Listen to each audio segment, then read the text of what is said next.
Parah ya. Nah, kalau dari bapak-bapak bertiga melihat kejadian itu, saya sih ingin melihat dari sudut pandang seorang jurnalis, Pak.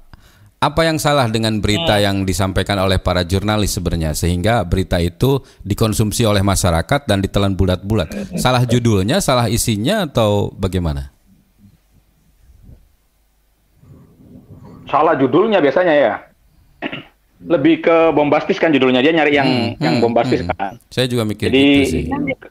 kesannya kan 30 rapid test kayaknya udah mau positif aja semua diarahkan ke sana gitu ya.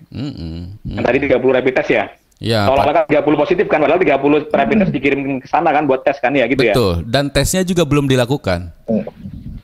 Loh, tes belum dilakukan apalagi ya kan. Orang kemudian digiring untuk melihat bahwa 30 itu udah positif padahal tesnya aja belum ya.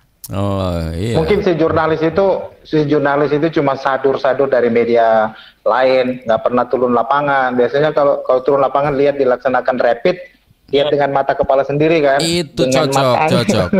Itu masuk dalam kategori ini nggak sih, Papa Job? Kayak misalnya jurnalis kita tuh lebih banyak nerima rilis-rilis aja gitu, main tulis-tulis aja akhirnya. Ya. Apalagi di situasi pandemi ini orang lebih suka terima rilis ketimbang turun lapangan. Kalau turun lapangan kabarnya lebih beresiko gitu.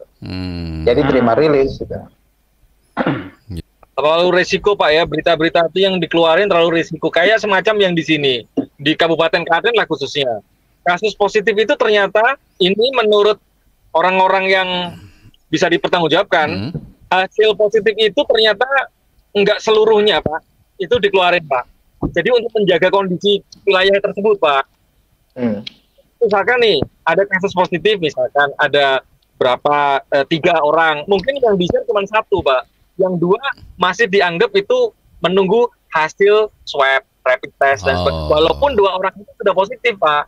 Gitu. Kalau di tempat saya tuh ada yang lebih aneh, Pak. Masih di desa yang sama ya, yang saya sebutkan tadi.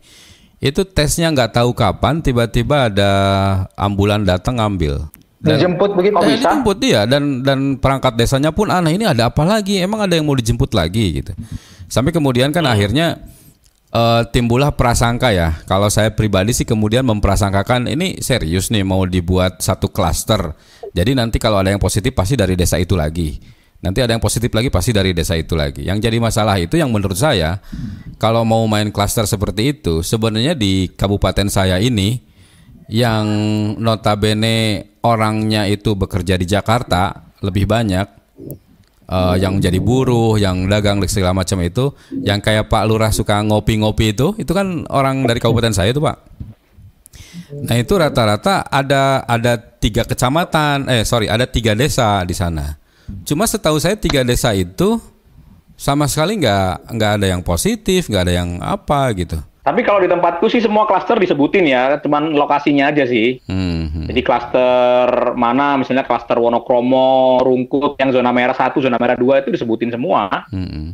Tapi orangnya juga nggak kemudian ketemu sama orang Rungkut terus jadi positif, antipati gitu ya nggak juga sih gitu kan. Karena kan di Rungkut kan disebutin juga Rungkut itu ada berapa orang kan gitu kan. Pastinya kan nggak semua orang, dari sekian ribu kan cuma 2 orang misalnya, kan nggak masuk akal kalau kemudian yang lainnya harus nanggung, misalnya harus nggak usah kerja lah orang Rungkut ini. Betul. Aneh kan gitu ya. Makanya kan orang-orang warga di desa tersebut, di desa ibu saya itu bilang begini, kan sebenarnya itu bisa dilokalisir, yang positif itu terkena misalnya di blok A gitu ya. Kenapa sih yang dilokalisirnya itu satu desa, sementara desanya itu luas sekali gitu. Dan dan sebagian yang lainnya itu sehat-sehat aja. Bahkan kemudian ketika satu desa itu dilokalisir malah kemudian menjadikan stigma kan.